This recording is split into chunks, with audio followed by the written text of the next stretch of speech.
इन दोनों से सुनने वाला जो है वो अलग है। आगे पढ़िए। श्रुत्वा पीनम वेद न चैव कश्चित्, इसको सुनकर के भी कोई नहीं जानता। इसका तात्पर्य ये नहीं है कि उसने सुन लिया तो अब वह जानेगा ही नहीं। इसका तात्पर्य यह है कि केवल सुन करके, सुनने मात्र से उसको कोई भी नहीं जान सकता। सुनने के बाद जब वह स्वयं उसमें स्थित होगा तब वह अपने आप से ही अपने आप को जानेगा। ये है बात। अपने आप से ही अपने आप को जानने की बात गीता में कई जगह आई है। आत्मन्येवात्मना तुष्टः स्थित प्रज्ञस्तदोच्यते यस्त्वात्मरतिरेव स्यात् तात्मतृप्तस्य मानवः आत्मन्येव च सन्तुष्टः तस्य कार्येन विद्यते यत्र चैवात्मनात्मानं पश्यन्नात्मनि तुष्यति यतन्तो योगिनश्चैनं पश्यन्तात्मन्यवस्थितम्। हाँ, तो ये आत्मा का जो जानना है वो संसार की वस्तुओं को जानने जैसा नहीं है कि भाई ऐसे सुन लिया और जान गए। इसका तात्पर्य ये है कि सुनने के बाद वो स्वयं इसका अनुभव करेगा। आत्मा की बात सुनकर के वो आत्मा में स्थित होगा, अर्थात जो अब तक जो अपने को शरीर मान रहा था वो अपने को शरीर से अलग अपने आप को अनुभव करेगा। शरीर से अलग अर्थात अपने होनेपन में, अपने अस्तित्व में अपने आप को स्थित करके ही इसको जानेगा। यानी आत्मा में स्थित होकर के ही आत्मा को जान सकते हैं। ये नीचे जो श्लोक दिए हैं टिप्पणी में, दूसरे अध्याय का 55वां, तीसरे अध्याय का 70वां, छठे अध्याय का 20वां, 15वें अध्याय का 11वां, ये सारे श्लोक ये बात बताते हैं आत्मन्यवात्मना तुष्ट है, यानी आत्मा से ही आत्मा में संतुष्ट। यस्तु आत्मनिर्वशाद आत्मतृप्तश्च मानव, जिसकी आत्मा में वृत्ति है, आत्मा में तृप्ति है और आत्मा में संतुष्ट है। तो ये बात क्या है कि खाली सुनने से इसको कोई नहीं जान पाएगा। सुन करके जब आत्मा में अपनी स्थिति का अनुभव करेगा तभी इसको जान पाएगा। आगे बताइए। यहाँ कोई कहे कि शास्त्रों और गुरुजनों से सुनकर ज्ञान तो होता ही है, फिर यहाँ सुनकर के भी कोई नहीं जानता, ऐसा कैसे कहा गया है? इस विषय पर थोड़ी गंभीरता से विचार करके देखें कि शास्त्रों पर श्रद्धा स्वयं शास्त्र नहीं कराते, गुरुजनों पर श्रद्धा स्वयं गुरुजन नहीं कराते, किंतु साधक स्वयं ही शास्त्र और गुरु पर श्रद्धा विश्वास करता है। स्वयं ही उनके सम्मुख होता है। अगर स्वयं के सम्मुख हुए बिना ही ज्ञान हो जाता तो आज तक भगवान के बहुत अवतार हुए हैं, बड़े बड़े जीवन मुक्त महापुरुष हुए हैं, उनके सामने कोई अज्ञानी रहना ही नहीं चाहिए था। अर्थात सबको तत्व ज्ञान हो जाना चाहिए था, पर ऐसा देखने में नहीं आता। श्रद्धा विश्वास पूर्वक सुनने से स्वरूप में स्थित होने में सहायता तो जरूर मिलती है, पर स्वरूप में स्थित स्वयं ही होता है। अतः उपयुक्त पदों का तात्पर्य तत्व ज्ञान को असंभव बताने में नहीं, प्रत्युत उसे कर्ण निरपेक्ष बताने में है। मनुष्य किसी भी रीति से तत्व को जानने का प्रयत्न क्यों न करें, और अंत में अपने आप से ही अपने आप को जानेगा। श्रवण मनन आदि साधन तत्व के ज्ञान में परंपरागत साधन माने जा सकते हैं, पर वास्तविक बोध करण निरपेक्ष यानी कि अपने आप से ही होता है। अपने आप से अपने आप को जानना क्या होता है? जी।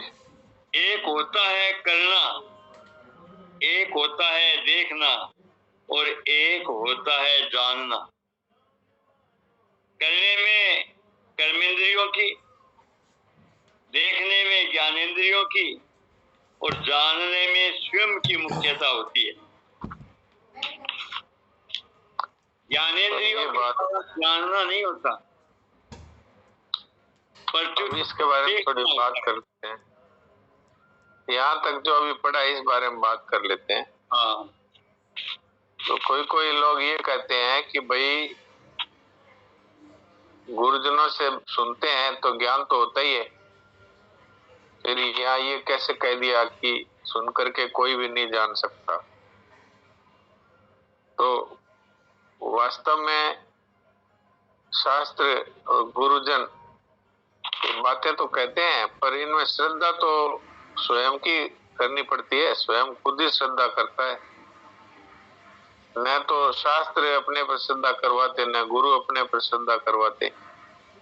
स्वयं ही उसके सन्मुख होता है और उन पे श्रद्धा करता है, तो तभी उसका उद्धार होता है। नहीं तो आज तक भगवान के अवतार भी हुए हैं, बड़े बड़े जीवनों महापुरुषों के अवतार भी हुए हैं, तो इनके सामने फिर अज्ञानी कोई रहना ही नहीं चाहिए था। पर बहुत सारे अज्ञानी हैं। इससे मालूम होता है कि स्वरूप का ज्ञान है वो स्वरूप में स्थित होने से ही होता है, केवल सुनने से नहीं होता। तो यहाँ पर ये बात कहकर भगवान ये नहीं कहते हैं कि भाई ये तो बहुत कठिन है इसलिए सुन करके कोई नहीं जान सकता। ये नहीं है तात्पर्य। तात्पर्य है कि इसको मन बुद्धि से कोई नहीं जान सकता। मन बुद्धि से, इंद्रियों से, आंखों से देख नहीं सकता, मन से मनन नहीं कर सकता, बुद्धि से इसका निर्णय नहीं कर सकता। जब तक अपने आप में ही ये स्थित नहीं होगा, आत्मा में ही अपनी स्थिति का अनुभव नहीं करेगा, तब तक वास्तव में बोध नहीं होगा। इससे सिद्ध हुआ कि बोध है, इसमें करण की आवश्यकता नहीं है। ये मन है, बुद्धि है, इंद्रियां, ये सब करण है। करण का अर्थ होता है जैसे लिखने में पेन है, तो पेन है, ये करण है, लिखने वाला करता है, तो करण कहते हैं औजार को। तो मन बुद्धि इत्यादि हमारे औजार है। कोई इन औजारों से कोई तत्व का बोध कर ले, ये संभव नहीं है।